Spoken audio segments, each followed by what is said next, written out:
I've said that the defense bill would be based on the needs of our military and the best military advice from our leaders in uniform.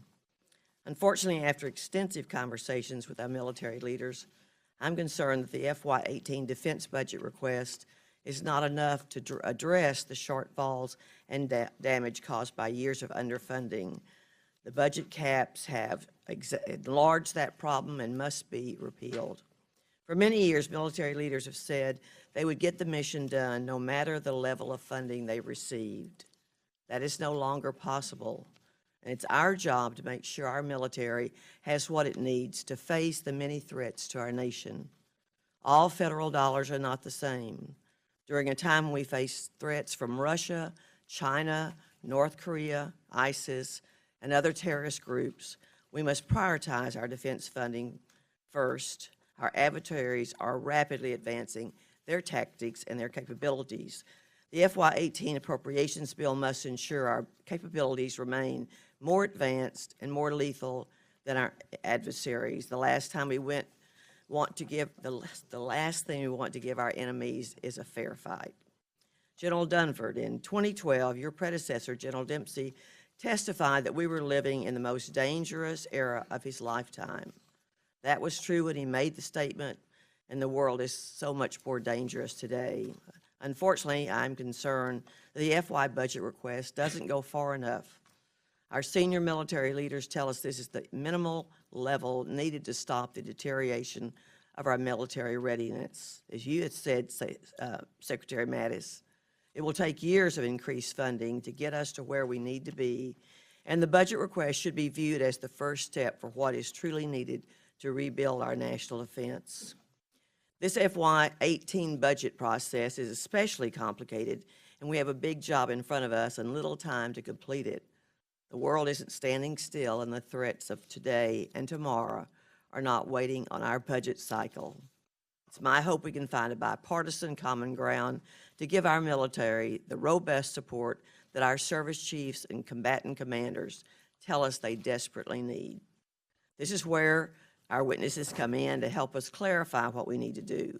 Before I introduce them, I'd like to recognize our ranking member, Mr. Visklosky, for any opening remarks he would like to make. And I'm sorry I messed up your introduction. Listen, I've been called worse. Okay.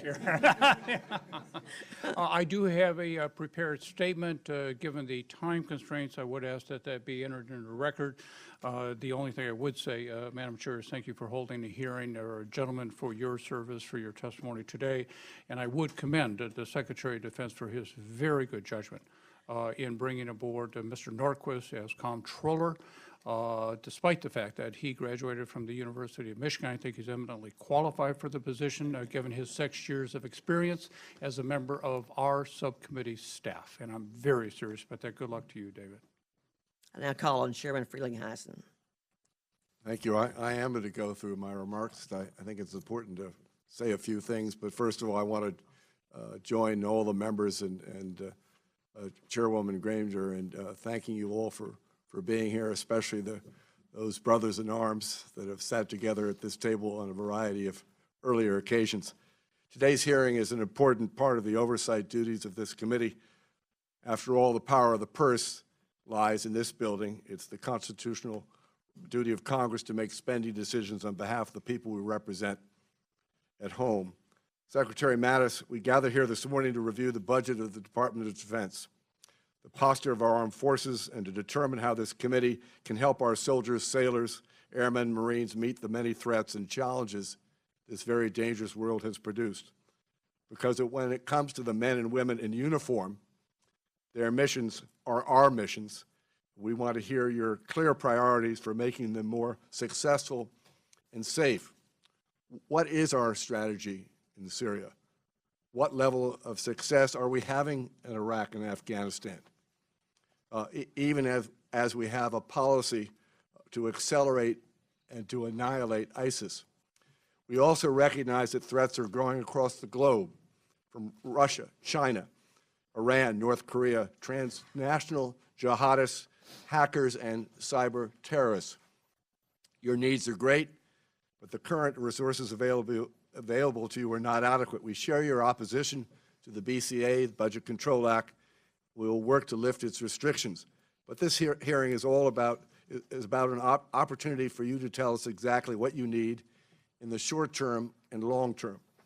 Mr. Secretary, I have questions also about the devolution of war-fighting command authority from our Commander-in-Chief to subordinates, both civilian and military. While we never want the President and the National Security Council to be involved in the minute details of operational decisions, we do have questions about how to strike the proper balance. Secretary Mattis, I hear the constant drumbeat of concern from field officers and enlisted personnel about the rules of engagement during visits to the Middle East, which all of us feel are important, and even from the perspective of visiting Bethesda and Walter Reed Hospital. Previously, they were too restrictive. Now I'm hearing they are confusing. In another important area, I think I speak on behalf of all of my colleagues when I say we endorse the marriage of hard and soft power, military capability and diplomacy to assure our national security as we prepare the Defense Appropriations Bill under Congresswoman Granger's leadership, and a state operation, foreign operations bill. We will ask you to weigh in. Finally, the General Accounting Office recently identified 5 key challenges that significantly affect your department's ability to accomplish its missions. These include, top of the list, rebuild readiness. Secondly, mitigate threats to cyberspace and expand cyber capabilities. Thirdly, control the escalating costs of certain weapons systems. And yes, of course, strategically managing your human capital. And lastly, achieving greater efficiencies in defense business operations. We do not need a special report to tell us that we have a readiness problem. I'm sure you'll do that in your statements. Or that the Department of Defense has acquisition challenges. But we do look forward to hearing your strategy to address these issues and their recommendations. And with that, Madam Chairman, I thank you for the time, and I thank the panel for being here with us again. Thank you. Ranking Member Lowy. Thank you, Madam Chair.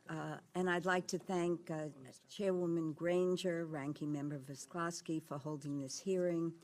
And I welcome Secretary Mattis and General Dunford and Undersecretary. Your title now is Undersecretary of Defense, David Norquist. I know many of us sleep better at night in this very difficult world, knowing that you're there making decisions. Thank you for appearing before us today. We do live in such a dangerous world in which the threats emanate from every corner of the globe, including North Korea belligerence, ISIL's increasingly common attacks in the Middle East and Europe, Boko Haram and al-Shabaab in Africa, Iran's destabilizing activities in the Middle East, and state sponsor of terrorism, cyber attacks on U.S. interests at home and overseas, continued Russian aggression in Ukraine, to name just a few. The Department of Defense is tasked to track the quickly changing global security landscape and ensure the defense of our nation and our allies is both exceedingly challenging and costly. Secretary Mattis, your fiscal year 2018 budget requests $564.7 billion in the base budget and $63.9 billion in overseas contingencies operation funding. The base budget request is $52 billion above DoD's share of the FY 2018 budget cap in current law. The President's corresponding proposal to cut non-defense discretionary funds to pay for it would outright cripple important investments needed here at home. While I am very pleased that your budget focuses on readiness and strengthening our military, I have serious concerns about how this dynamic world would impact non-defense discretionary funding, which is equally important and contributes to our national security. Quite simply, the President's budget request forsakes critical non-defense programs, many of which support our men and women in uniform, contribute to national security, and even enable our ability to maintain ready and able armed forces. For example, Major General Jeffrey Snow, the commanding general of the United States Army Recruiting Command, notes that only 3 in 10 recruits can meet the requirements to join the Army. That's an extraordinary statistic. The two things Major General Snow recommended are, and I quote, something as simple as what our kids are fed in schools, end quote, and the importance of not doing away with physical education programs. And yet this administration would roll back guidelines for healthy school meals and proposes to cut $400 million from education and academic support initiatives, including physical education. Even retired General Stanley McChrystal has raised concerns, stating that public broadcasting, which this budget proposes to eliminate, makes us, quote, smarter, stronger, and yes, safer. General Mattis, you have said, and I quote, if you don't fund the State Department fully, then I need to buy more ammunition.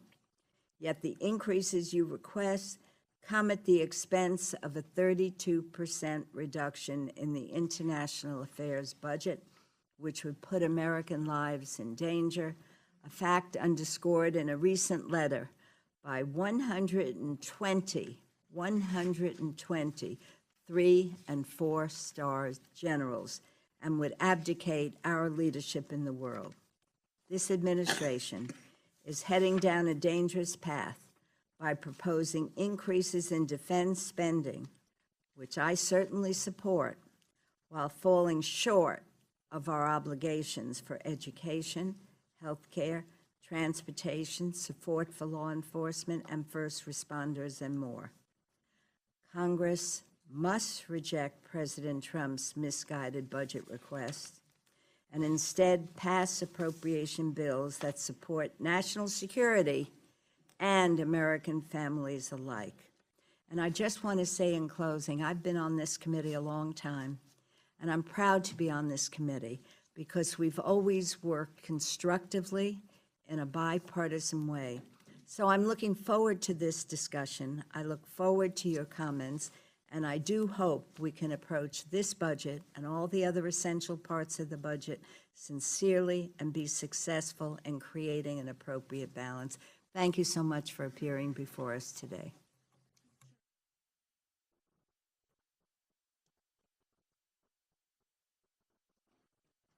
Thank you, Chairman. I'll forego. Thank you. And I will do the same. Again, allow me to introduce our witnesses. Secretary of Defense Jim Mattis comes to the civilian leadership of the department after a long and illustrious career in the Marine Corps, in which he served in several senior command positions, including combat commands in Afghanistan and Iraq, before retiring with the rank of general in 2013. General Joseph Dunford is the chairman of the Joint Chiefs of Staff and is making his second appearance before us. Like Secretary Mattis, General Dunford is a Marine with a long and distinguished career and served as Commandant of the Marine Corps prior to becoming chairman. Appearing with Secretary Mattis and General Dunford is David Norquist, who recently was sworn in as the new Comptroller of the Department of Defense. Mr. Norquist, thank you for being here today also. Secretary Mattis will begin with your opening statement, followed by General Dunford. Please summarize your statements so that we're able to get to our questions as quickly as possible. Well, thank you, Chairwoman Granger, Ranking Member Visglowski, and members of the committee. I appreciate this opportunity to testify in support of the President's budget request for fiscal year 2018. And Madam Chairman, I request that the committee accept my written statement for the record. I'm joined today by Chairman Dunford and the comptroller, so that hopefully if there are detailed questions, we can actually answer them all right here in front of you today. I would like to give an opening statement, Chairwoman, because I think I can address some of the issues that have been brought up already, and it should take only a few minutes. But this budget request does hold me accountable to the men and women of the Department of Defense. Every day, as you know, more than 2 million service members, nearly 1 million civilians do their duty, and in doing so, they honor previous generations of veterans and civil servants who have sacrificed for our country, and it's my privilege to be back among them. We in the department are keenly aware of the sacrifices made by the American people to fund our military. Many times in the past, we've had, as a country, to look reality in the eye and meet challenges with the help of congressional leadership, building the most capable warfighting force in the world. There's no room for complacency in the Department of Defense, and we have no God-given right to victory on the battlefield. Each generation of Americans, from the halls of Congress to the battlefield, earns victory through commitment and sacrifice. And yet, for 4 years, the department has been subjected to or threatened by automatic across-the-board cuts as a result of sequester, a mechanism meant to be so injurious to the military it would never go into effect. But it did go into effect, and as forecast by then Secretary of Defense Panetta, the damage has been severe. In addition, during 9 of the last 10 years, Congress has enacted separate continuing resolutions to fund the Department of Defense, thus inhibiting our readiness and adaptation to new challenges. We need bipartisan support for this request, as noted by the chairwoman. In the past, by failing to pass a budget on time or to eliminate the threat of sequestration, Congress sidelined itself from its active constitutional oversight role. Continuing resolutions coupled with sequestration blocked new programs, prevented service growth, stalled industry's initiatives, and placed troops at greater risk. Despite the tremendous efforts of this committee, Congress as a whole has met the present challenge with lassitude, not leadership. I retired from military service 3 months after sequestration took effect. 4 years later, I've returned to the department. I am shocked by what I've seen about our readiness to fight. While nothing can compare to the heartache caused by the loss of our troops during these wars, no enemy in the field has done more to harm the combat readiness of our military than sequestration. We have only sustained our ability to meet America's commitments for our security because our troops have stoically shouldered a much greater burden. But our troops' stoic commitment cannot reduce the growing risk. It took us years to get into this situation. As the chairwoman noted, it will require years of stable budgets and increased funding to get us out of it. I urge members of this committee and Congress to achieve these goals. First, fully fund our request, which requires an increase to the defense budget caps. Second, pass an FY18 budget in a timely manner to avoid yet another harmful continuing resolution. And third, eliminate the threat of future sequestration cuts to provide a stable budgetary planning horizon. Stable budgets and increased funding are necessary because of 4 external factors that are impacting the department at this time. The first force acting on us that we must recognize is 16 years of war. When Congress approved the all-volunteer force in 1973, our country never envisioned sending our military to war for more than a decade without pause or conscription. America's long war has placed a heavy burden on men and women in uniform and their families. And here I will note a few points on Afghanistan that were brought up during the opening remarks by the committee, recognizing there that our military posture is part of a larger regional context in South Asia. Our primary national interest and the international interest in Afghanistan is ensuring it does not become an ungoverned space from which attacks can again be launched against the United States, other nations, or the Afghan people. In this regard, our forces are conducting partnered counterterrorism operations, and we are supporting the NATO-led mission so in the future the Afghan people can defend themselves. This week, President Trump delegated to me the authority to manage troop numbers in Afghanistan. The delegation of this authority, consistent with the authority President Trump granted me 2 months ago for Iraq and Syria, does not at this time change the troop numbers for Afghanistan. Together in the interagency process with Secretary Tillerson's foreign policy guiding us as he implements the President's direction, we will define the way ahead, and I will set the U.S. military commitment consistent with the Commander-in-Chief's strategic direction and his foreign policy as dictated by the Secretary of State Tillerson. This ensures our department can facilitate our missions and nimbly align the commitment of troops to the situation on the ground. Our overall mission in Afghanistan remains the same: to train, advise, and assist the Afghan forces so they can safeguard the Afghan people and terrorists find no haven in Afghanistan for attacking us or others. The revised Afghanistan strategy with a new approach will be presented to the President for his approval in the coming weeks.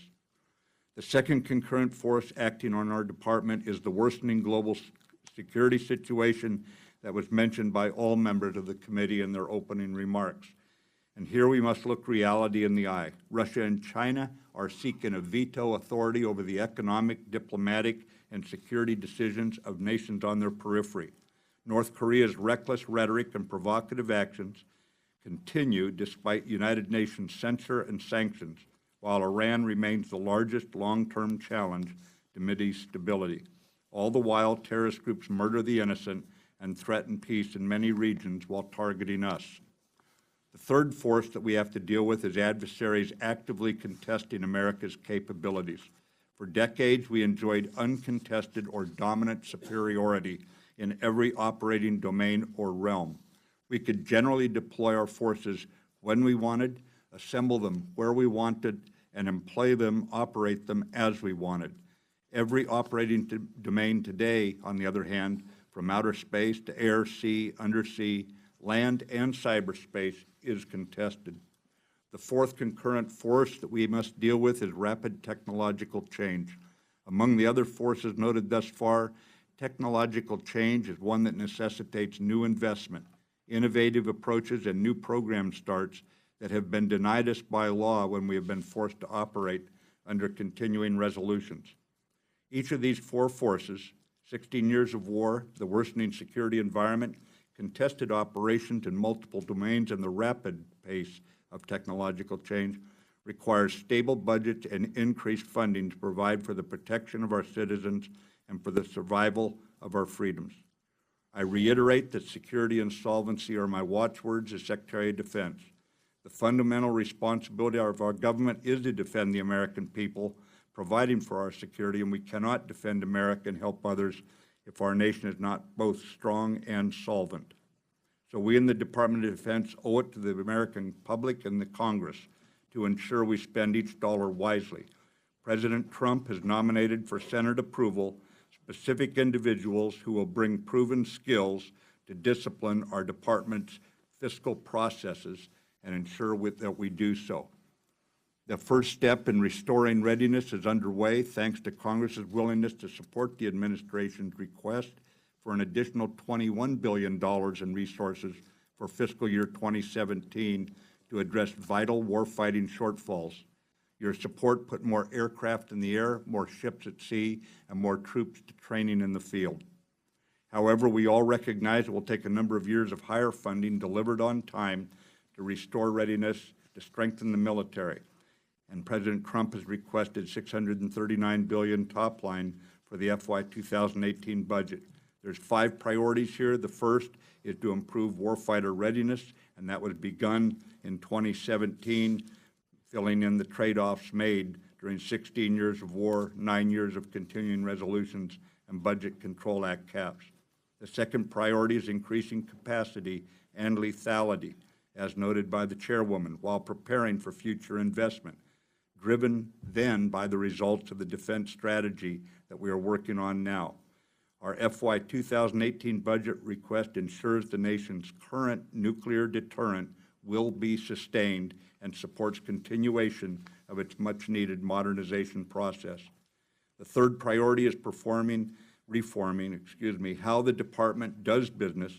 I'm devoted to gaining full value from every dollar, and we have begun implementation of a range of reform initiatives directed by the 2017 National Defense Authorization Act and we are on track to enter into a full agency-wide financial statement audit as required by statute.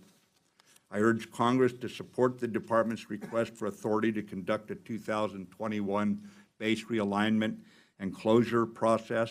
I recognize the careful deliberation that members must exercise in considering it, but BRAC has been one of the most successful and significant efficiency programs we have.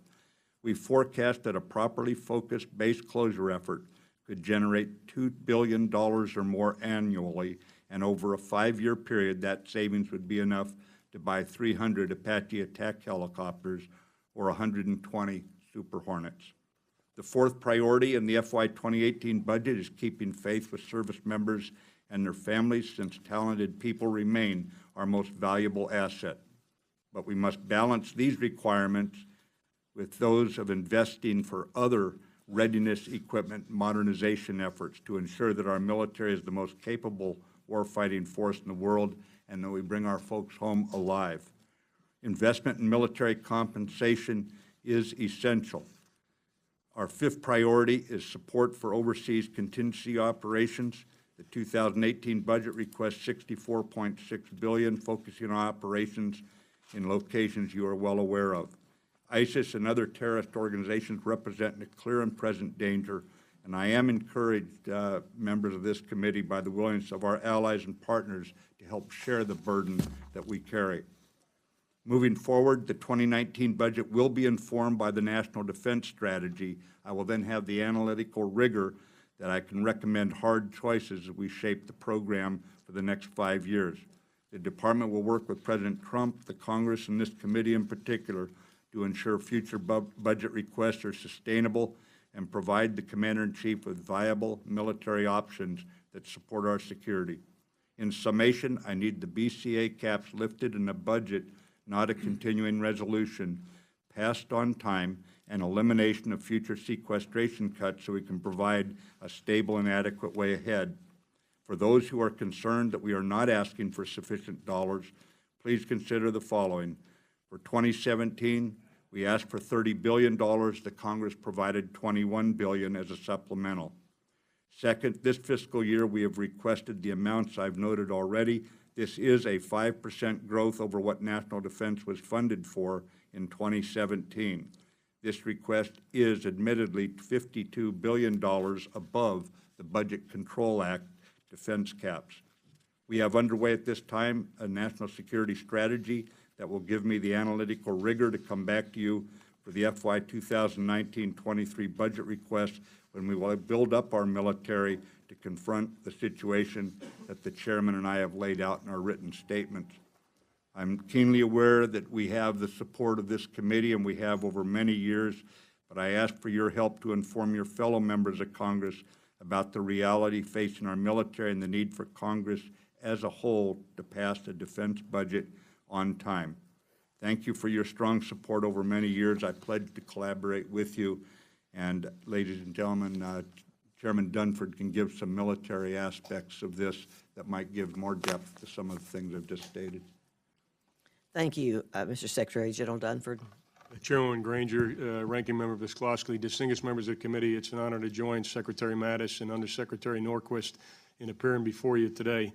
I'm honored to represent your men and women in uniform, and it's because of them I can state up front with confidence that we have the most capable U.S. military in the world. However, the competitive advantage that our military has long enjoyed is eroding. And a number of factors have contributed to that erosion, and we've discussed those in previous hearings. One is an extraordinarily high level of operational tempo since 9/11, which has accelerated the wear and tear of our weapons and equipment. Meanwhile, Budget Instability and Budget Control Act have forced the Department to operate with far fewer resources than necessary to meet the current strategy of record.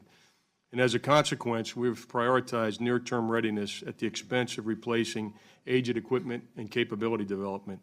We also maintained a force that consumes readiness as fast as we build it, and we lack sufficient capacity to meet current operational requirements while rebuilding and maintaining what we describe as full-spectrum readiness. Of course, we're talking there being able to respond to both Russia on one end and violent extremism on the other end, and all the challenges that may fall between. The Secretary and the service chiefs have addressed that dynamic in their testimonies, and I fully concur with their assessments. But beyond current readiness, we're confronted with another significant challenge that I assess today to be near term. While we have been primarily focused on the threat of violent extremism, our adversaries and our potential adversaries have developed advanced capabilities and operational approaches, and these are specifically designed to limit our ability to project power, which we view as our source of strength of the U.S. military. They recognize that our ability to project power is in fact necessary to defend the homeland, advance our interests, and meet our alliance commitments. And as Secretary Mattis mentioned, Russia, China, and Iran field a wide range of cyber, space, aviation, maritime, and land capabilities specifically designed to limit our ability to deploy the force, employ the force, and sustain the force in combat. Russia and China have also modernized the nuclear arsenal, while North Korea has been on a relentless path to field a nuclear-armed ICBM that can reach the United States. In just a few years, if we don't change the trajectory, we're going to lose our qualitative and quantitative competitive advantage, and the consequences will be profound. It's going to affect our ability to deter a nuclear war, a conventional war, and our ability to respond if deterrence fails. Alternatively, we can maintain our competitive advantage with sustained, sufficient, and predictable funding. To that end, the FY18 budget request is an essential step, and it builds on the FY17 supplemental request that the Secretary mentioned. However, this request alone is not going to fully restore our readiness or arrest the erosion of our competitive advantage. Doing that is going to require sustained investment beyond FY18. As the Secretary mentioned, this took us several years to get into the situation we're in right now, and we assess it'll take many years to get out of this situation. Specific recommendations for 19 and beyond will be informed by the Secretary's forthcoming defense strategy. But we know right now that continued growth in the base budget of at least 3% above inflation is necessary just to maintain the relative competitive advantage that we have today. That's not to build the force that we need tomorrow, but simply to maintain the force that we have today. As we ask for your support, we recognize the responsibility to maintain the trust of the American taxpayer. And we take this responsibility seriously and will continue to eliminate redundancies and achieve efficiencies where possible. Thank you again for the opportunity to appear before you this morning. And Chairwoman, more importantly, thank you for all you and the committee do to make sure that, as you said, our young men and women never find themselves in a fair fight. And with that, I'm prepared to take your questions. Thank you very much. We'll now proceed to questions, observing our usual 5-minute rule, and watch your red light. I'm going to forego my questions till the end, but just a response to your opening statements. We request that you reach out to members that are not on this committee or the authorizing committee and make sure that they understand how very important this is, and what your plan is that says we will rebuild to this at this time and then continue for years. And the question answers, we have several members who are in other subcommittee hearings that are hearing right now. So I'm going to go to Ms. McCollum first because I know you have to leave. Mr. Calvert will be second. Well, thank you, Madam Chair, and Mr. Calvert and I will someday repay the kindness that this committee has shared with us. First, I want to thank you all for being here today in your service to our nation. I have 2 questions I'm going to submit for the record, but one I'm going to just mention what it is, because I'm very concerned about what appears to be, well, not appears to be, it is a growing problem with pilots across our services reporting symptoms of hypoxia and oxygen deprivation, and I've had some briefings on it, but I want to learn how more this committee can be helpful on that. And then another question for the record on the transgender policy and the way that's unfolding. But I want to state, however, Mr. Secretary, I find this budget to be completely out of balance with the needs of the American people. We do need a strong national defense, but we also must ensure that the needs of the American people here at home are taken care of. The proposed increase for defense will come at the expense of domestic investments for all Americans, including our men and women in uniform, their families, our veterans, and these are services that they all depend on. Life-saving medical research, support for our first responders, educational opportunities for for future generations, safe roads and bridges. So this is about making smart choices. And the Pentagon's going to have to be tougher on cutting waste and controlling spending, and I was pleased to hear in your remarks that you're on top of doing just that. And I couldn't agree with you more that we need to participate with the armed services in doing a BRAC. We need to be doing that. So you have my full support and count on me to work with you with that. But there's an example of how continued investment after 15 years in Afghanistan has left us in a stalemate. Just let me lay out some statistics here. 2,000 Americans have lost their lives. Over 20,000 have been wounded. Last year alone, 5,000 Afghan troops were killed in action, and the president of Afghanistan said that there's over 11,000 foreign fighters right now operating in country. Corruption continues to run rampant in Afghanistan. Afghanistan remains foremost a narco state, and the cost of our involvement, the U.S. involvement, is $700 billion. That's a staggering amount to spend on a war you said yourself at the time we are not winning, and that's from the Washington Post article on June 13th. So, Mr. Secretary, now that President Trump has fully delegated all the authority for troop levels onto you, will you be sending more troops to Afghanistan in the calendar year? What do you consider success, and will U.S. troops be fighting in Afghanistan 15 years from now? Thank you.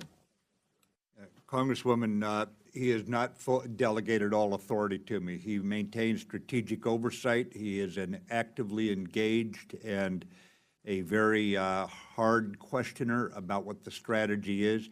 He has delegated the details of forces that will be allocated to support what he approves finally as a strategy. But I assure you, this is not a carte blanche for me to come up with numbers that are going into this. An interagency foreign policy-led effort. As far as what it is that we would be doing in order to bring this to a better conclusion, we've got to recognize that we tried to leave the Afghan forces before they were fully mature without the sufficient air support that would allow them to hold the high ground, to put it in military terms. So we are going to have to look at a more regional strategy, one that takes into account Afghanistan as part of South Asia, not looks at it in isolation. It's going to have to one that marries itself to reality and the current level of support that we can expect out of the leadership in the Afghan forces, so we don't add to their responsibility without preparing them for success. And if that means we have to keep advisors with them a little longer, then 9/11 taught us the cost of not paying attention to this problem, and we will do so. For right now, we also have to work hard on the counter-corruption effort there in order to make this government responsive to the need of its people, and in that regard, that is why State Department is an equal partner with me as we put this strategy together. We're not looking at a purely military strategy, and it's got to be one that leads to reconciliation. All wars come to an end. Our job is to end it as quickly as possible without losing the very mission that we've recognized through several administrations was worth putting those young Americans on the line for.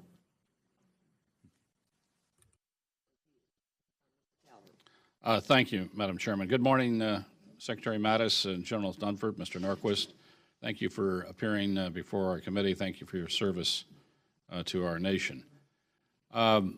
Most of us, if not all of us, agree that and understand that the base on defense must go up, and maybe more than the $50 billion that you're asking for. However, I'm going to have a bipartisan moment here. Maybe these sobering couple of days that we've had here, but the funding on military cannot be obtained on the back of non-defense discretionary spending. I think all of us here in this room understand that. It's not going to work. We need a budget agreement. We need the administration, we need the Senate, the House, to come to a workable number that we can agree to get rid of the sequestration and the Budget Control Act and come up with realistic numbers both on the discretionary side and the non-discretionary side. We need to talk about the entire budget, not just discretionary spending. So I hope that in the coming days that we take this seriously, and that's not just the House and the Senate, that does include the administration. So I think we all need to be working together on that. One issue, though, that we can do within the Department of Defense, and you, Mr. Secretary, mentioned reforms, is something I know I've been harping on, and some of my friends up here have heard this a number of times. But from 2001 to 2014, the active duty military has shrunk by 4%, while the number of civilian defense employees has grown by 15%. A recent study uncovered by the Washington Post found that there is approximately $125 billion in bureaucratic waste at the DoD. Now, I know many of my colleagues and the service chiefs pointed out the importance of our civilian workforce, especially our maintenance people and civilians who work at the depots. I got to point that out here. But this report found excess capacity in the bureaucratic overhead, desk jobs, held by civilians and certainly contractors. Secretary Mattis, I would like to give you both the mandate and the authority to conduct a reduction in force that would place more emphasis on performance. As you mentioned, the word lethality. We want to keep the best and the brightest of our civilian workforce while realizing billions in savings that could be redirected back into the department for readiness, procurement, and end strength. Can you share your thoughts on the size of the civilian workforce within the DoD as we grow our forces, and what is the overarching plan to match capability with requirements? Thank you. Congressman Calvert, we are on track right now to reduce our headquarters by 30%. That's where you find much of the specific jobs that you've highlighted here. I would add that I've met twice now with the authors of the report that found the $125 billion in waste, as they pointed out. I do not agree with everything in the report. I've got real concerns about logistics. I know it doesn't look sexy, but I would tell you that the strength of our forces in deploying around the world is heavily dependent on those logistics elements, and just-in-time civilian practices may not work well on a battlefield where the enemy is trying to disrupt your timelines in terms of undercutting our warfighting capability. But that does not take away, in my mind, that I need to look carefully at each one of the wastes that they identified and address it.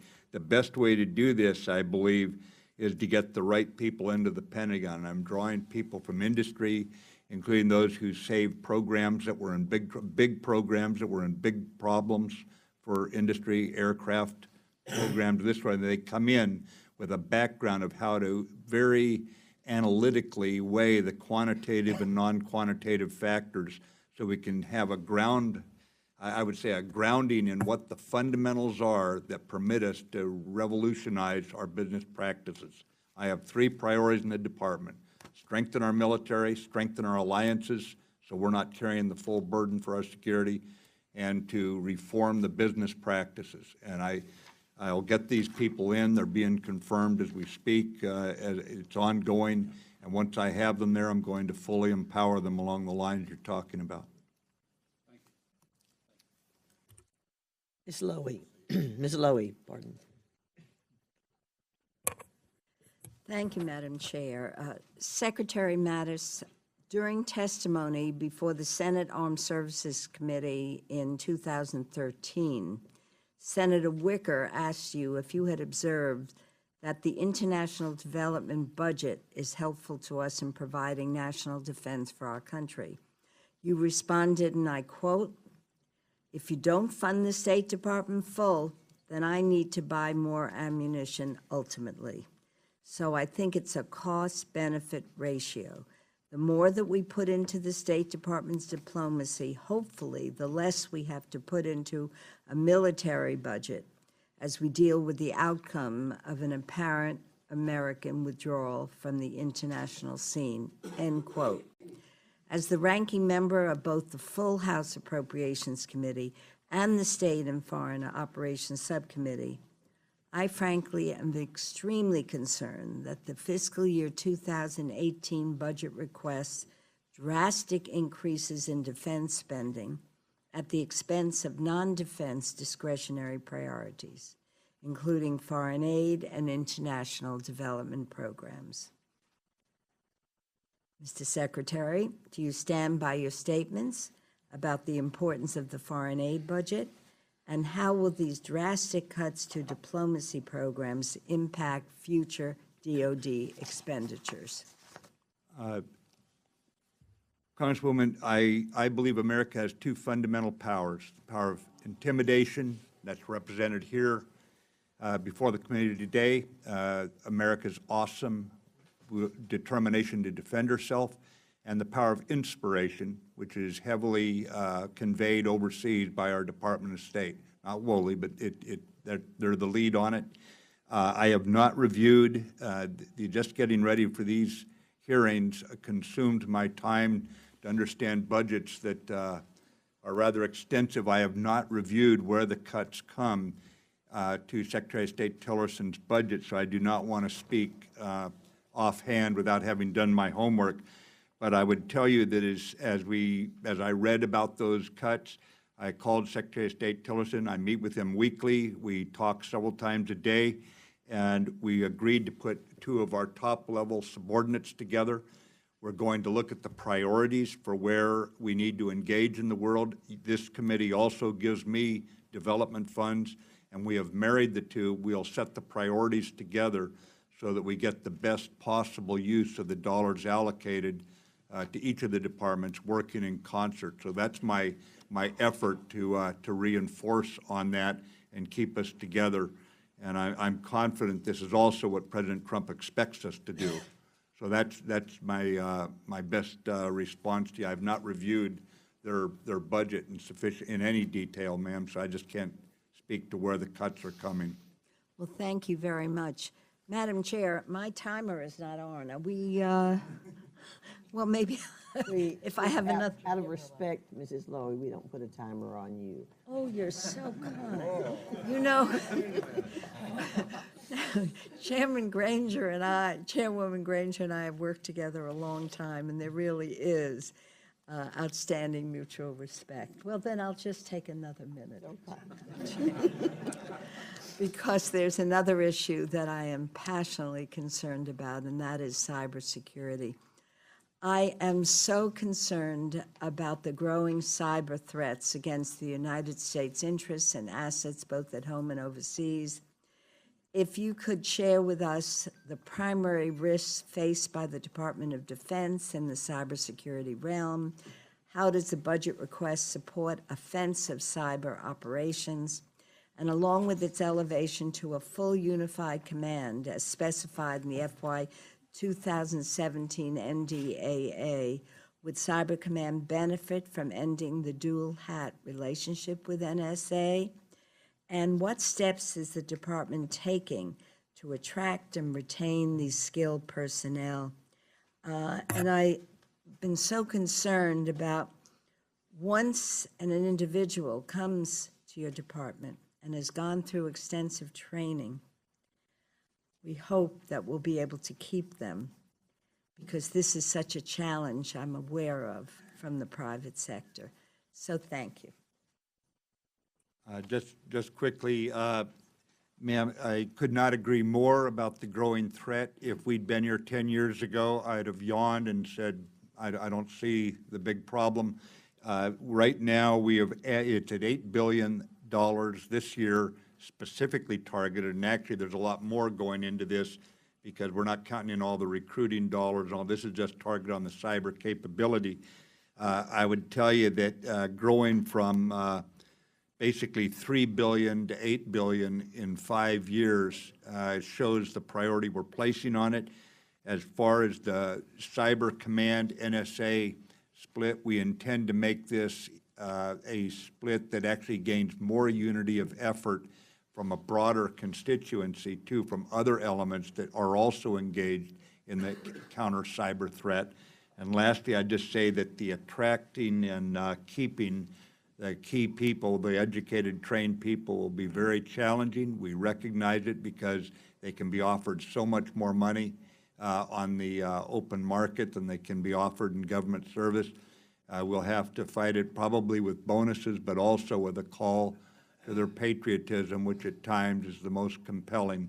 And we keep a lot of young people around based on the fact that we need them to defend the country. But it's going to be a challenge, And I did not hear one word you said on this issue that I take issue with. I agree with you 100%. It's a priority effort. Thank you, and unfortunately, I have to go to another hearing too, so thank you, Madam Chair. And I know we rest better at night knowing that you're in charge of the policy. Thank you. Chairman Rogers. Amen to that last remark. We're assured with you in charge. Let me quickly and briefly take up the matter that Mr. Calvert mentioned and also Mrs. Lowy on the funding for the Department of State. We had Secretary Tillerson here yesterday, and he agreed with the same description of your relationship that you've mentioned here today, and that's great. But the proposed budget for state and foreign operations is rather draconian cuts. For example, economic assistance to Egypt is cut by a third, Ukraine by half, Pakistan by a third, Iraq by 14%, Afghanistan by 9%, and the like. That's economic assistance, not to mention the military aid side. Those are rather severe. Would you not agree? I agree, sir. Yeah. What impact would those kinds of cuts have on your capability to do what you need to do in these various countries? In terms of a direct military impact, if I'm kept funded, then obviously I can keep the military, the purely military effort ongoing, and that includes the support for protection of our embassies, which is a constant priority for us. But I think that I'd have to look again. I'm not trying to get out of answering the question, but I'd have to look in detail about what is the capability that they're losing, what is it, and then we would have to do an analysis of what that does. And the concern I would have is sometimes these issues do not relate easily to a quantitative analysis, that there's non-quantitative aspects to our relationship with the world that are more difficult to come up with. They're easier to see, frankly, in the rearview mirror. That's when you see what's happened. But I just don't want to say something right now, sir, that I can't back up with some kind of homework that I've done already, so I can give you some authoritative answers. When you have time to reflect on that, we'd like to hear from you. Okay, sir? I've been dealing with these CRs and omnibuses now for many years. And we're headed straight into that rabbit patch again very quickly. I don't recollect a time later in the season that we've gone as far as we have this time. Here it is almost July 4th, and we're nowhere near coming up with a budgetary number that we can sit down and appropriate to on the Appropriations Committee. So I want to encourage you to talk with the White House people, especially OMB, and see if we can negotiate a number that we can appropriate to here on this subcommittee and the other 11. Otherwise, we're headed straight into a CR with all that contains, or an omnibus where we don't get what we need to get in defense. So that's the dilemma that we're in, but it is also the dilemma that you're in. We need desperately a number that both sides have agreed to. And I am here to tell you that I think that's possible. But it does take some elbow work, and it takes some grease work, and it takes some effort. But on this subcommittee, we understand completely your need for help, and we're there to give it to you. But our hands are tied until we get that number that we can all work under. So let me encourage you to work your magic with the budgeteers at the OMB and other places. We appreciate your service, all of you. Thank you so much for dedicating your lives to our country, and we feel safe with you in the positions you're in. I yield. Mr. Fiskalowski.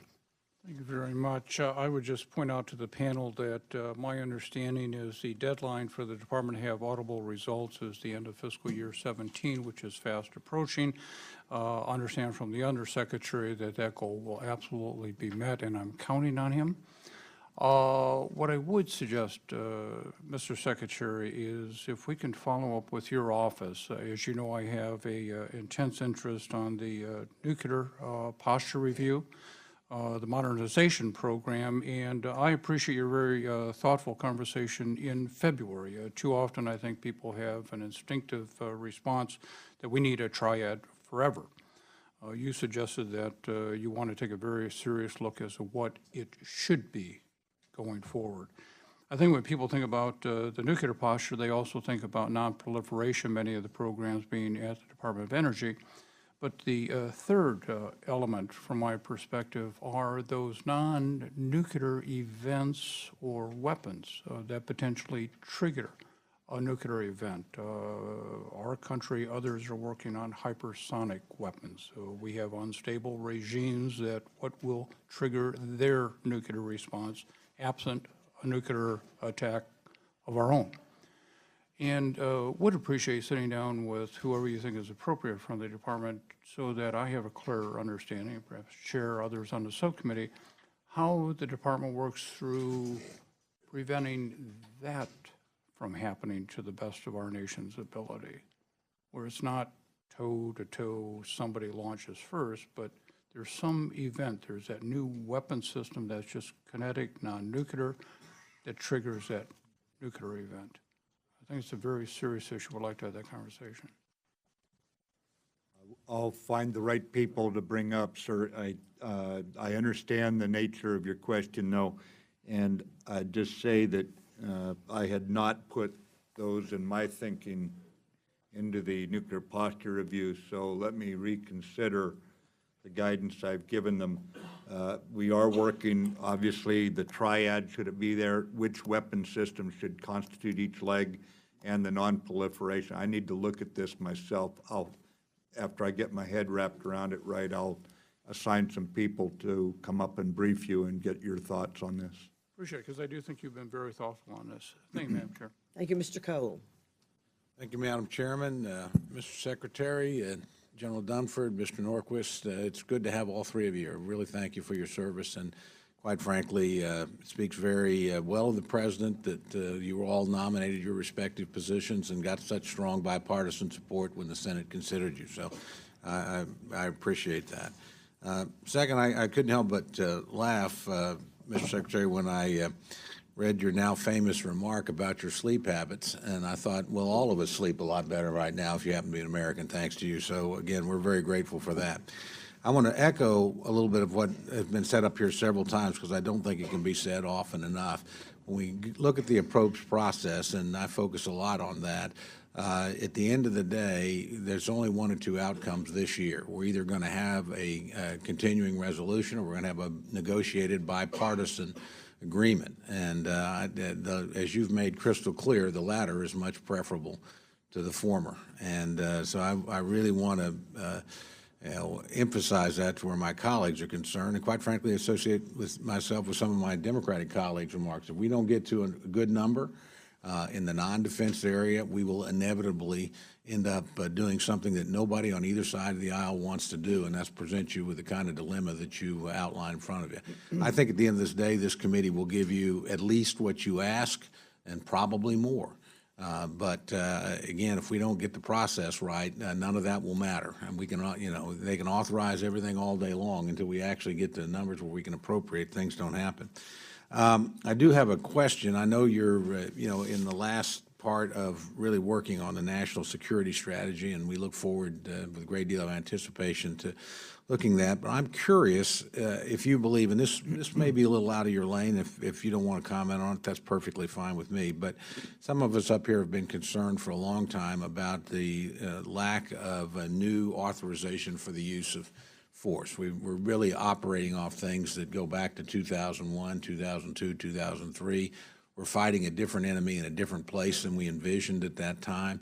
Would it be helpful for Congress to explicitly have this sort of debate and come to this sort of conclusions, obviously with the guidance from the administration, input from the administration and experts, or is that just a waste of time?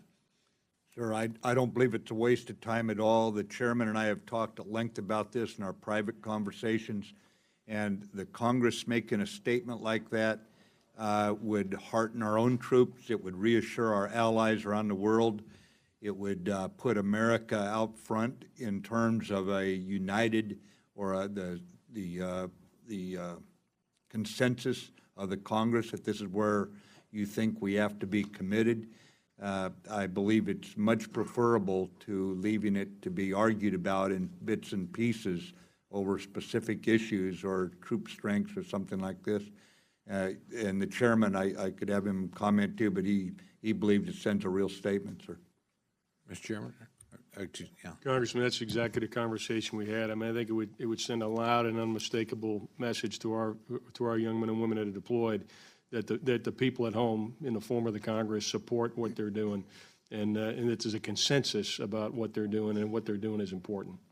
Well, thank you very much for that, because I feel exactly the same way. I think it's a constitutional issue as well, and I think it means a lot when people of your stature tell us that it matters to the men and women that we've put in harm's way to do difficult things for. So, Madam Chairman, I would hope while we all work hard, and I know we will, on getting the appropriate resources so that we have at least the administration's request and perhaps some more, that we also push our respective leadership on both sides of the aisle to stop avoiding a debate that needs to happen.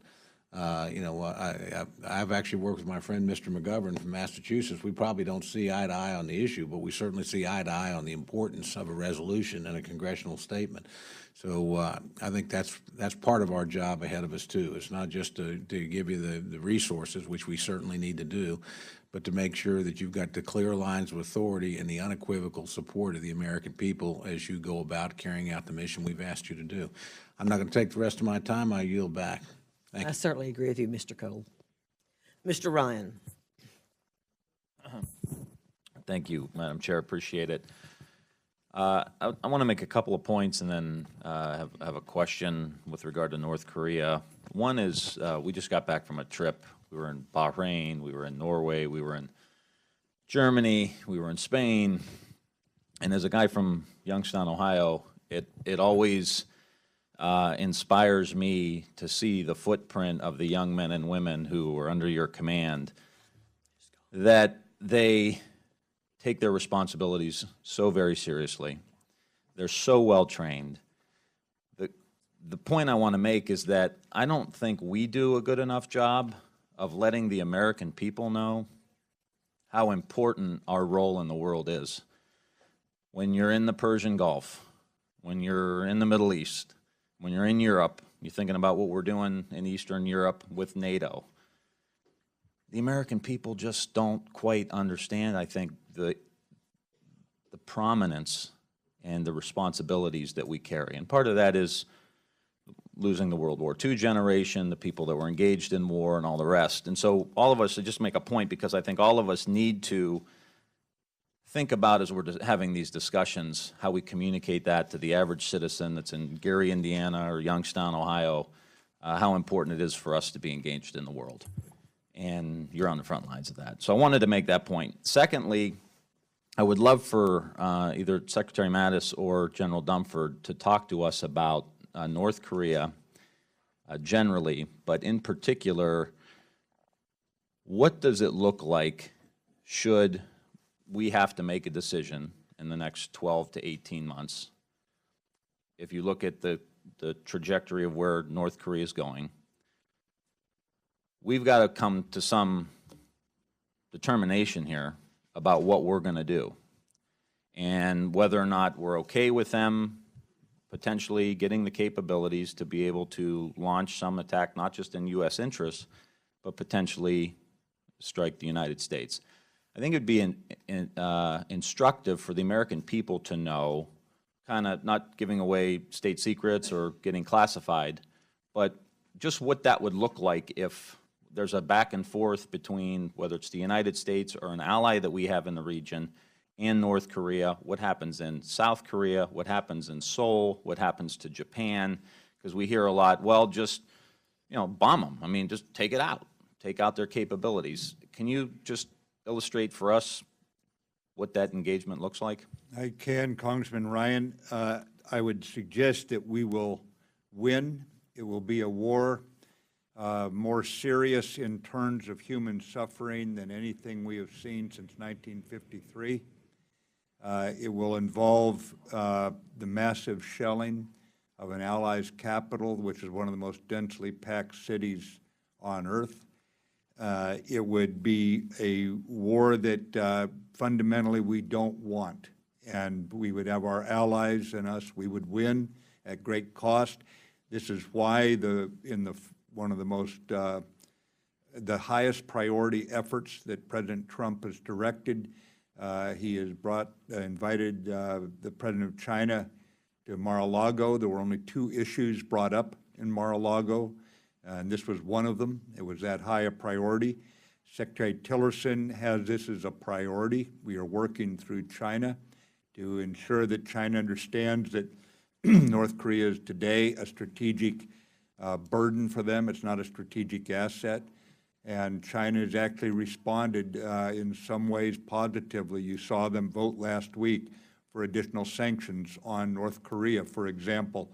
And I think that we're exhausting all possible diplomatic efforts in this regard. Next week, Secretary Tillerson and I will meet with our opposite numbers from Beijing who are flying here to Washington over several issues, but this one will loom large. So it would be a serious, it would be a catastrophic war, especially for innocent people in some of our allied countries, to include Japan most likely. But it's also one we're doing everything possible not to have happen and resolve this through diplomatic means. I appreciate that. Thank you.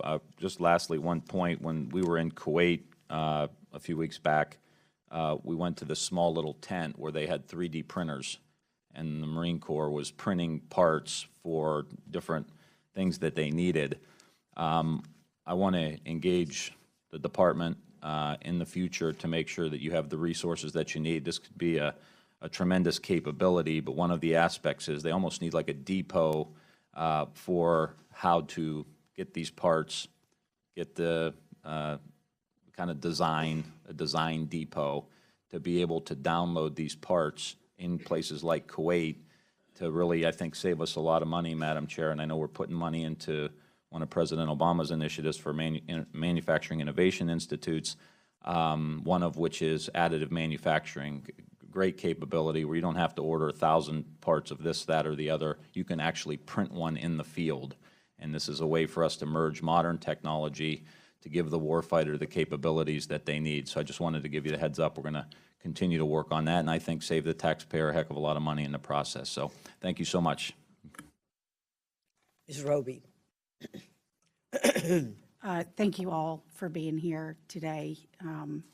We've learned a lot, and we appreciate your service to our country and that of your family. So please pass that along as well. Secretary Mattis, throughout much of your military career, it was the national security strategy of our country to have the ability to fight and win 2 major conflicts simultaneously. And over time, that strategy has changed to a strategy of being able to win one significant conflict in one theater while having the ability to hold in another until additional resources could be brought to the fight. Accordingly, Congress has appropriated the necessary resources for force structure, procurement, and research and development to reach those strategic objectives. Today, with the rising threats all over the world, many of which we've already discussed here today, I'm concerned that should a conflict break out in one region, that our adversaries in other regions may use that as an opportunity to take aggressive military action. At the end of the day, with the President's budget we are discussing today, how capable will we be to simultaneously fight two major conflicts should that become necessary. Implementing this budget, Congresswoman, will enable us to be better prepared for this. That's not to say strategic decisions wouldn't have to be made once engaged. And we do assume, however, that we agree with your thesis that in the event we're doing something in one place, the potential for someone to try to take advantage of it is a given. So we're completely aligned with you on that. You can see us right now engaged in Afghanistan, not in a heavy way. The Afghan army's carrying the bulk of the fighting, but it is still a significant draw on us. You see us engaged in the Middle East in the same way, and we're doing an awful lot of this by, with, and through allies. But your question goes to the heart of what if we have to do most of it? And this budget is designed to better prepare us, but it's going to take years to recover from all the damage, ma'am. Thank you. Congresswoman, I just add real quick, as directed last year, we did a simultaneity drill in the department so we could understand what really it would take to do two MCOs. And we certainly wouldn't want to have that conversation in this venue, but we'd be happy to share the details of that with you. We've done the analytic work necessary to really be able to talk about the capabilities and capacity implications of being able to fight in two places at once, and that'll very much inform the Secretary's strategy review that's ongoing right now. We'll bring that work into the Secretary's strategy review. Well, I would like that. I think we could probably all benefit from having that information in front of us. Turning to readiness, specifically Army aviation, of course, our military doesn't go many places without Army aviators, and my concern is that those aviation assets are being stretched pretty thin. Given the global high demand for Army aviation capabilities, I'm interested in your thoughts as it relates to increasing readiness. It's my understanding that we have a shortage of pilots. I know we're short on Apache helicopters, and programs like the light utility helicopter look to be underfunded. So what are your thoughts on increasing Army aviation readiness? You know, since near the end of World War II, we have dominated the skies overhead, almost to the point that we could start taking it for granted, which would be a disaster if we did that. It takes a lot of commitment, sacrifice over many years. There is, for Army aviation alone, over $3 billion in investment. This is building more Blackhawks, Apaches, Chinooks, that sort of thing. The Chief of Staff of the Air Force and the Chief of Naval Operations, Commandant of the Marine Corps, are all working with private industry now because we are not creating enough pilots in this environment right now to serve either the commercial or security interests, service interests. So we're going to have to deal with this as a national level problem.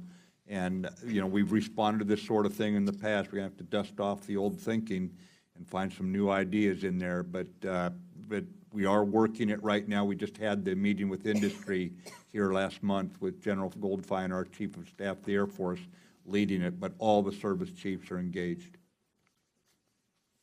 Okay. Thank you. I yield back. Thank you. Ms. Capter.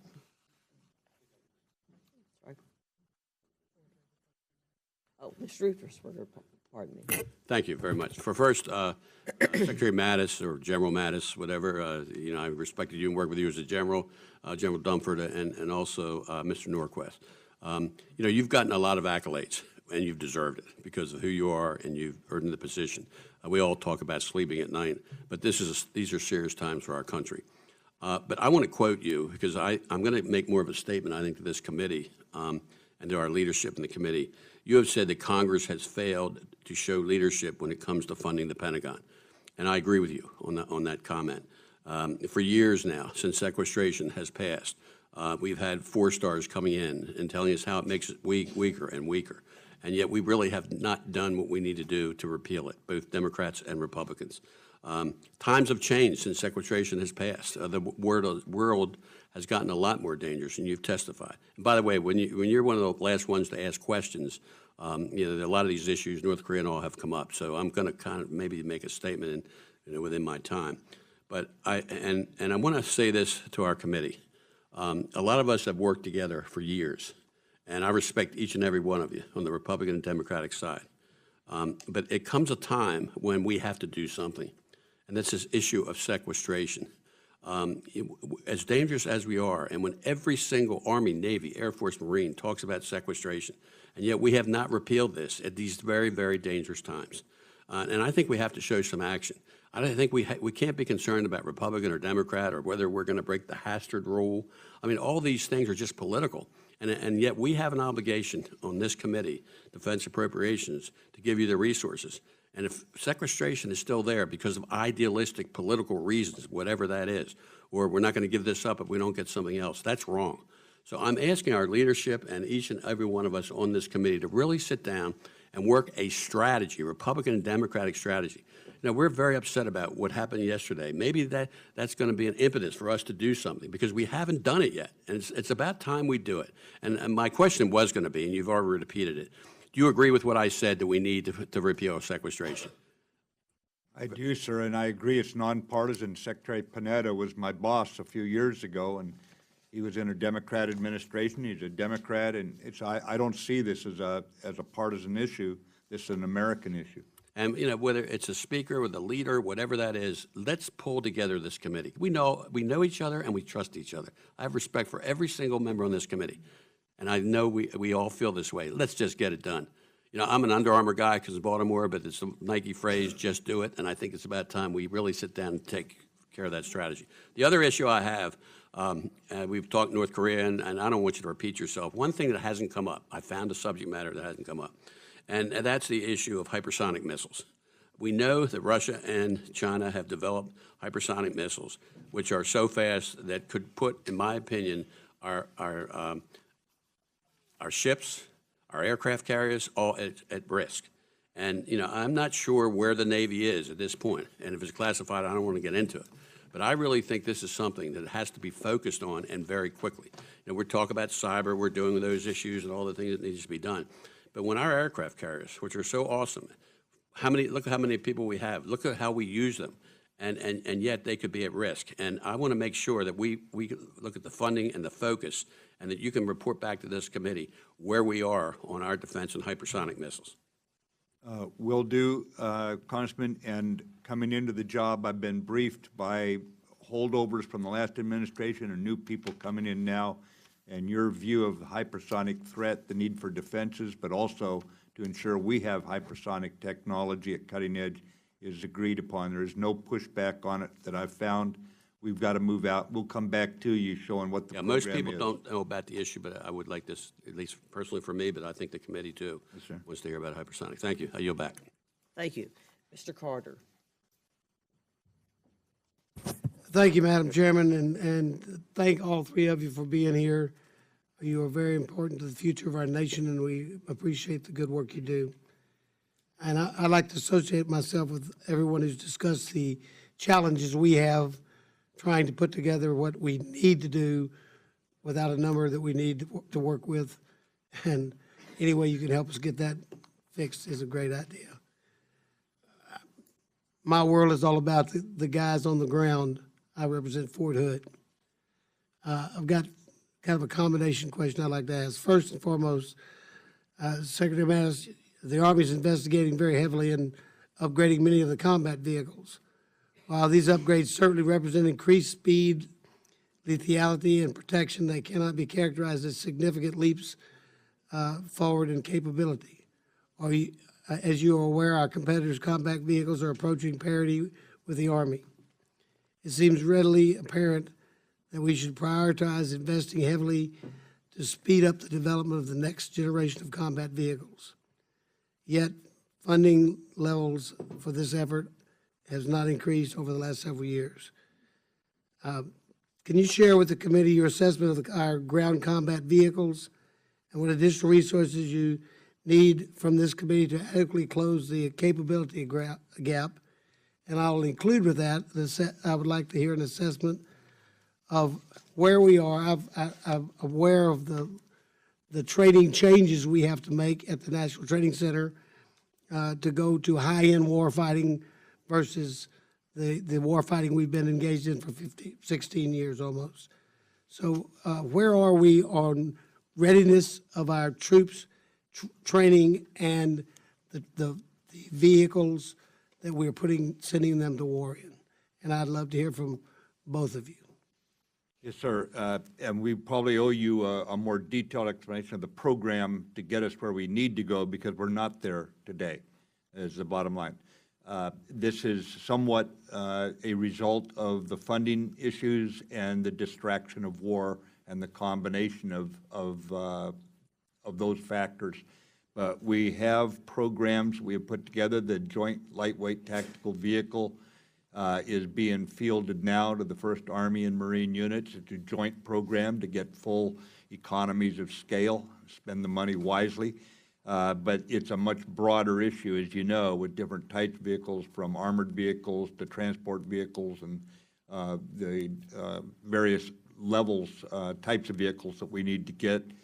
In terms of the training challenges, I'll hit that, then turn the two questions to the chairman.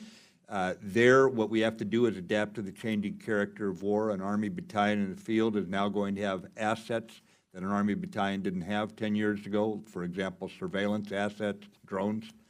We also have an enemy drone problem where we don't have the right defenses. Every Army battalion headquarters out there is probably going to come under cyber attack. That didn't happen 10, 20 years ago. So these new domains, these new technologies highlight the need to avoid a continuing resolution. As you know, under a continuing resolution, I can do zero about new starts to address the changing character of war. Let me turn it over to the chairman, sir. Congressman, you bring up a really important point, and alluded to it in my opening statement, and that is, I think it's fair to say that the majority of our investment, and if you look at the Army's investment in 17, even in the supplemental, it was all to maintain the current capability we have. So we made marginal improvements in the capability of protection system of the current tanks, for example, but we don't necessarily have as much money in modernizing our armor capability as we would want to have. And that really is, as the Secretary lays it out, I mean, 18 hits readiness to include for vehicles. And what we really need to start thinking about 19, and we have one of the most significant challenges of the budget situation we've discussed here today is we're always dealing with the current challenges, always dealing with today's readiness, always trying to get today's equipment up to speed.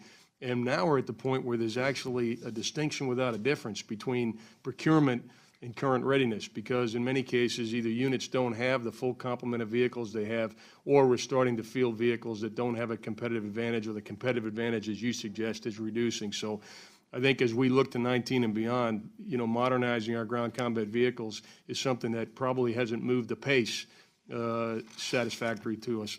With regard to training, though, what General Milley has identified as now a requirement, I think your word is, Congressman, is all of his brigades will go through the National Training Center. And that's exactly to address the dynamic you spoke about, to make sure that we're not only prepared for the current deployments in dealing with violent extremism, but we're full spectrum ready. And that the armor units at Fort Hood, the mechanized units at Fort Hood actually can conduct the full range of mission essential tasks that those units have been assigned. And he won't certify those brigades as being ready unless they actually have done an NTC rotation. And in this budget in 18, in the readiness piece, we're addressing increased numbers of NTC rotations to enhance the readiness problem you talked about. So I think we have a good news story on maintenance and readiness. I think we have a good news story on training. And I think the challenge that remains before us to address next year and years after is going to be the modernization challenge, because I'm not satisfied that we're actually doing all we can to build the Army of tomorrow. Well, thank you for what little I've been able to figure out. I agree with that assessment, and I'm worried about it. I'm concerned about it. I want to make sure we all know that when the smoke clears, it takes a man with a gun to stop a man with a gun. In fact, we learned that yesterday. So I wish you well, and I'll be raising this issue constantly.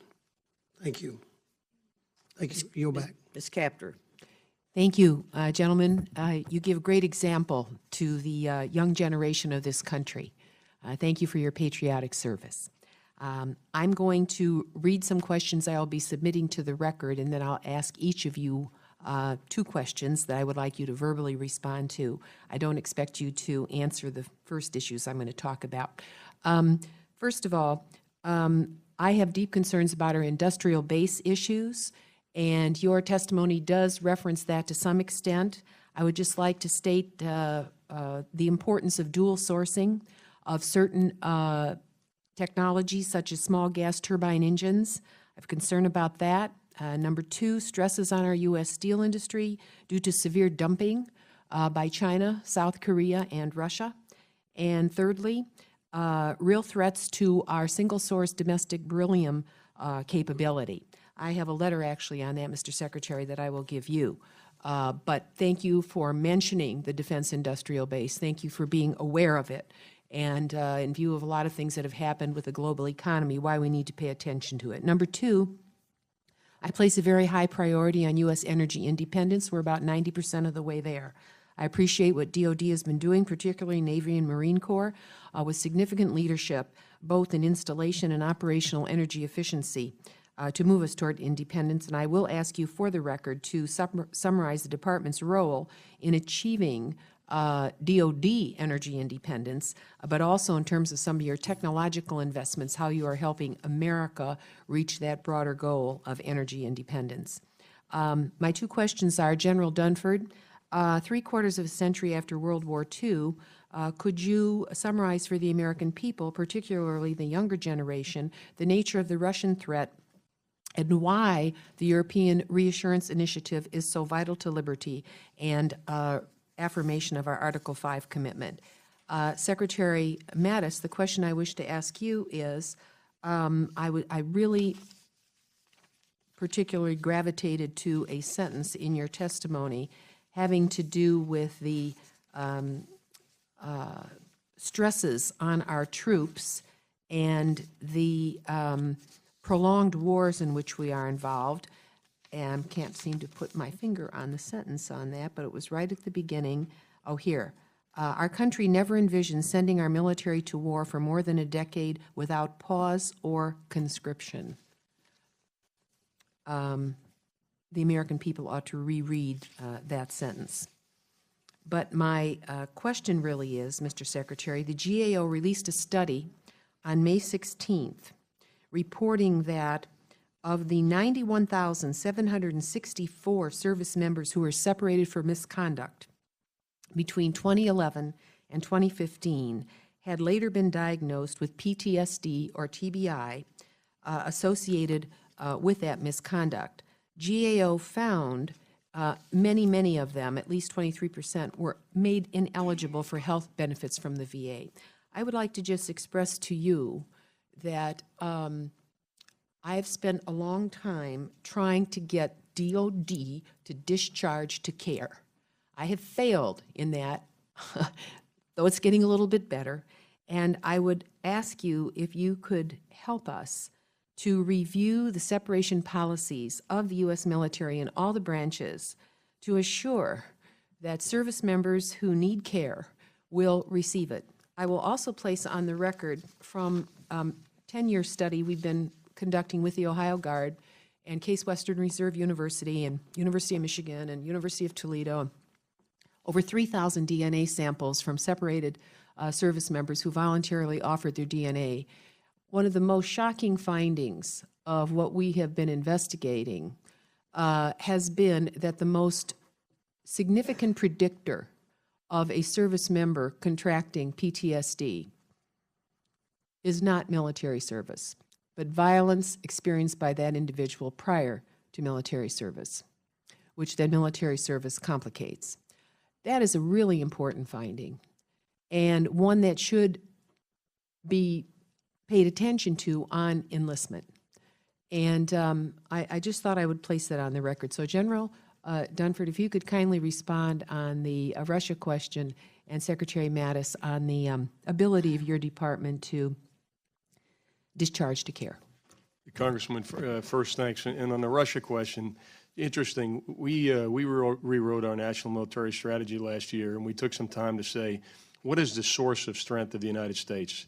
And not a surprise to the committee, we went back and we said, since World War II, the strategic source of strength for the United States is the network of allies and partners that we've built up since World War II. In other words, the friends that we have that we can call upon for a wide range of common challenges is what's critical.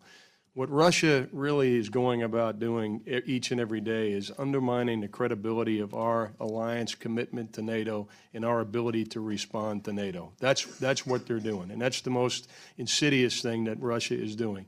So why is it important that we have the European Reassurance Initiative? First of all, we had an expression in the past that virtual presence is actual absence, and it has to be a physical manifestation of our commitment. In the European Reassurance Initiative, which this year is $4.8 billion, gives us 3 brigade combat teams on a continuous basis in Europe, gives us additional preposition equipment, but most importantly, what it does is it assures our allies that we actually are committed, and it deters Russia because they know we have the ability to respond, and they also know that we're committed, which is the linkage between the European Reassurance Initiative and the challenge that we face from Russia. But in addition to what they do to undermine the credibility of our alliances, of course, Russia possesses the nuclear weapons in the thousands that can destroy our nation. They also have significant cyber capabilities, and they have been using those on a routine basis against our networks, and we have seen that. And so there's a full range of challenges, and I would just say that in terms of capability, as well as behavior, if you look at what Russia has done since the Crimea and the Ukraine and testing Georgia a few years ago, both their behavior and their capabilities would tell me that of all the nations in the world that could pose an existential threat to our nation and that could undermine the credibility of our alliances and the international order that we have had and enjoyed since World War II, it would be Russia. Before we go further in this, Ms. Captor used the entire 5 minutes for your question, and we have a hard stop at 11:50. So I'm going to ask our panel today to answer that in writing or some meeting with Ms. Captor, because we have others that are waiting. Thank you. Mr. Adderholt. Thank you. Secretary Mattis, Chairman Dunford, Undersecretary Norquist, welcome. Glad to have you here today, and we appreciate your service to our nation, and know that you will pass along that gratitude to the men and women who work throughout the Department of Defense. I want to follow up on a question that my colleague, Mr. Ryan, had asked. If you go back to Operation Iraqi Freedom, the first 3 days from March 19, 20, and 21 of 2003, 1,700 sorties were launched, including 504 cruise missile strikes. We all appreciate the candor that a war with North Korea would pose a severe threat to Seoul and, of course, to most of South Korea. However, the concern is that this may be interpreted that by North Korea to mean that we're going to allow them to continue to build weapons that are capable of dropping nuclear bombs here on the U.S. territory. If North Korea fails to curb the program and the president were to decide to strike, my question is, are we assembling the resources that we need to cripple North Korean military in the first 72 hours? Our intent, if we had an indicator and warning of war, would be to assemble those resources, sir. What do you need in order to do that, to prevent just mass civilian casualties?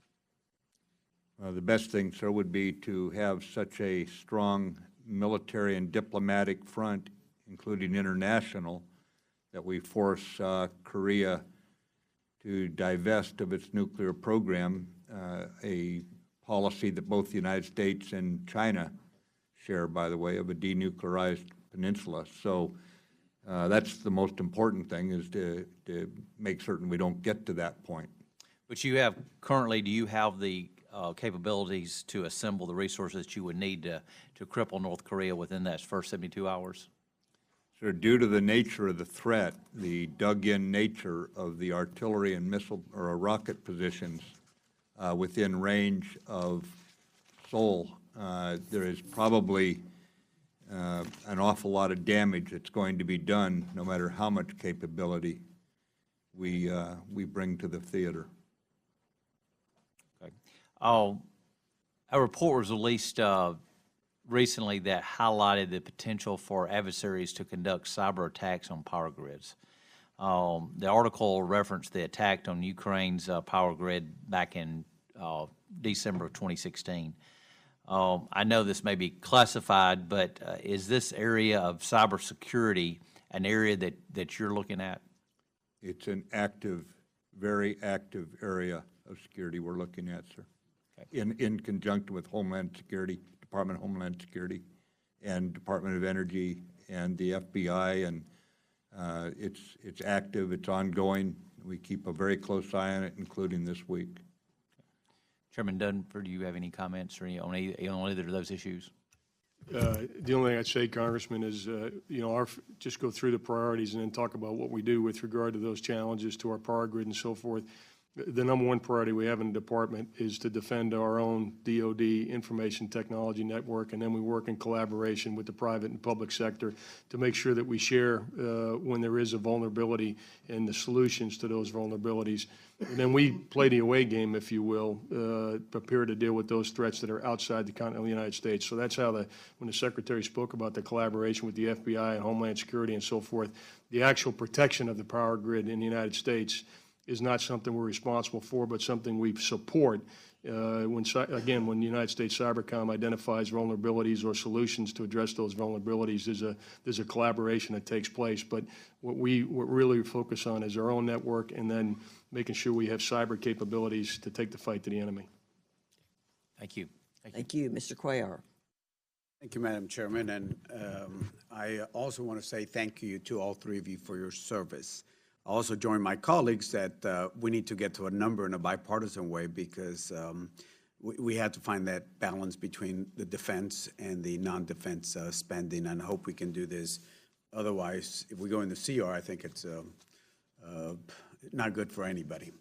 I have two questions. Earlier, y'all had discussed the importance of a regional strategy and area resources to the maintaining of the high ground on the operations of Afghanistan.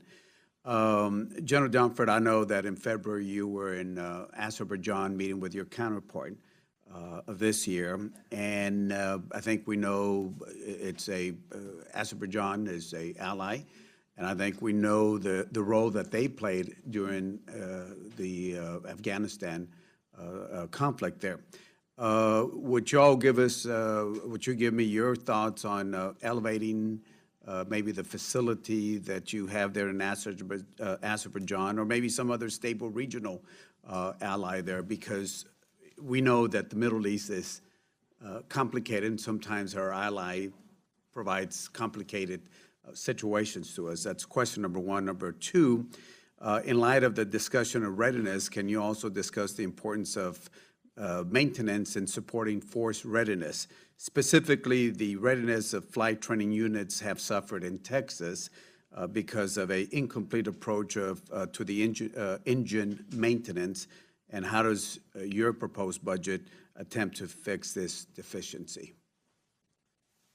Sure, Congressman. Let me start with Azerbaijan. As you mentioned, I was there back in February and had the privilege of meeting with their leadership, to include the president, and to thank him for the support they provided and what we call the Northern Distribution Network. We were able to reinforce and resupply our forces in Afghanistan as a result of the access that Azerbaijan provided to us. And I don't assess today that we need to increase that access, but we appreciate maintaining that access because it has been critical in allowing us to have global reach. And certainly our United States Transportation Command has a very close partnership with Azerbaijan, and they're very appreciative of the access and the support that we have, and we'd like to maintain that relationship. With regard to readiness, you'll see in the Secretary's budget a significant emphasis overall on readiness, a subset of which is the maintenance issue. But Congressman, I'd like to highlight for you an important point. Back in 2013, when we went through sequestration, we laid off a lot of engineers and a lot of artisans and a lot of people that are very critical to maintaining our aircraft. They're critical to the triage of aircraft and identifying what repairs need to be done, and making sure in a very systematic way we get the right aircraft into the depot at the right time to turn it around within an acceptable timeline. We have not recovered from 2013, and many of the people that were laid off as a result of sequestration in 2013 never came back. And so the challenge that we have with aviation maintenance, and it's across all the services, the challenge we have in aviation maintenance can only be fixed. This is another argument for all of us collectively for having sustainable budgets, because we need to have sustainable budgets to recruit and retain a high-quality workforce. And when we talked about civilian workforce earlier, We are very reliant, as you know, at our depots for a quality civilian force and the right people to work on our aircraft. And predictable budgets and a stable workforce is going to be critical for us to get out of this maintenance trough. And in many cases, what you see is units that actually aren't able to man or unable to field the requisite number of aircraft for that particular unit. We call it primary aircraft authorized. In some cases, they rate 12, they only have 6. They rate 20, they only have 10. And so the budget does address the maintenance issue. We are trying to recover from really what has happened over the last 3 to 4 years and appreciate your support and focus on that issue. Thank you. Mr. Womack. Thank you. I just got a couple of questions or give you an opportunity to expound just a little bit. As my friend Tom Cole said earlier in his testimony, we are rapidly moving to one of two outcomes in the FY18 budget process and appropriations process. We're either going to have a bipartisan CR or a bipartisan omnibus package of some type, or we're going to end up with a CR. CR is disastrous. I want to give both of you an opportunity to, at the risk of sounding like I'm piling on the sequester, give us a real idea of what this means. If we are headed toward a potential continuing resolution with significant limitations on how we can fund the emerging needs that have been emerging now for a while at the Pentagon. Thank you, Congressman. Just for an example, we cannot do the new starts. So why is that so critical today? Because the changing character of war, which this committee has articulated repeatedly this morning, cyber warfare, space issues, I can go on, counter drone capability. We cannot start that. We cannot start new starts under the continuing resolution. We also block service growth. For example, we cannot enlist people in the United States Army, and they need more soldiers. We all recognize that. The world's changed. But if we don't know how we're going to pay them a year from now, the only way we could respond if we didn't have the money next year, if we brought more troops in, for example, if a CR comes into effect, is we have to take the money from operations and maintenance. Now the troops, you're paying them using the money that should have been fixing their gear. I think, too, just look at what business would say we're going to do short-term contracts, repeated contracts now that we're going to have to put a lot of time into. You know how extensive government contracts are to prevent any fraud, waste, or abuse. And we're going to now do the same contract for a 3-month period or for a 6-month period. We get nothing more out of it. We simply pay, we double, triple, quadruple the administrative costs that deliver no combat capability whatsoever. In other words, it not only costs us adaptation, it actually reduces the result, the effect we can get from the dollars you give us. It goes into administrative error. It doesn't go into combat capability on the ground. And it goes on and on and on, this impact of the sequester. And so what, and I'm on the Budget Committee with other members of the Appropriations Committee. So what is the right number for 18? That seems to be where we are hung out to dry right now in terms of getting a budget agreement out of the Budget Committee and onto the floor of the House. Is it, we certainly know it's not the sequester number, which I believe is 549 on the base. Is it 603? Is it 640 that HASC wants? Is it somewhere in between? Where is that number so that people like me can have an informed idea of what is possible out of committee? Okay, so I'm going to give you a number, $52 billion over the DCA defense cap. It's $574 billion in our base budget. It is $65 billion in our OCO. But there is also, if you were to go above that, I think our priorities are right in everything we've given you, but I have reviewed the Service Secretary's unfunded priorities list, and I agree with the priorities they give if we go beyond the base budget numbers I've given you. In other words, that too is an area where the Congress can exercise its oversight and its purse strings, frankly. But right now, the President's budget, which I am defending and I believe is the right step to fix start reversing the damage and get us on the right track as we get a strategy right is 574 in the base, 65 in the OCO, and there's about 33 billion in the service unfunded priorities list, sir. How impactful is sequester on your planners at the Pentagon, particularly for the FIDEP, that because when you do your FIDEP, you have to look at what current law is, correct? We do, sir. We have placeholders as we look further out because we all know that we cannot defend this country unless we withdraw from many of our commitments that we have learned over the years we need to protect our people and our interests. So right now it's paralyzing. One final thought before my time is up. Impact on the defense industrial base is also something we don't spend a lot of time talking about. Sir, the industrial base cannot be expanded to bring us when we know we need more munitions, for example, if they don't know 3 months from now or 9 months from now that they're going to still get a contract for it. In other words, they can't do something that would put the company out of business just on a bet. And so you're highlighting all of our concerns. I'll just tell you, sir. Yeah, before I yield back, I just want to say we have to fix the issue or else we're going to be right back where we were, and that's with a year-long CR, and that would just be a disaster. I yield back. Let me clarify one thing. Mr. Womack, on the numbers that you gave, you also included military construction in that, right? So it's not just our bill. It's the MILCON. Yeah. Yes, ma'am, it is. It is in there, the MILCON. Thank you. Thank you. That finishes the question. I want you to just go away with understanding how much confidence we have in you. You have an experience, you're in a position, and so we have great confidence in what you say and what you stand for, but we also have great concerns about readiness. Are we ready? How much damage those cuts have done to us? We have a concern that we share with you, and that's a continuing resolution, and it's just deadly. It is a horrible situation, and we can't get to what you need with a continuing resolution. So any way you could reach out, you have such presence. People respect you. They look to you for the answers, and they have to understand that. If you'll reach out to those that are on the committees in both the House and the Senate that aren't on the committees, the 4 committees that make these decisions, it would make our the possibilities much better.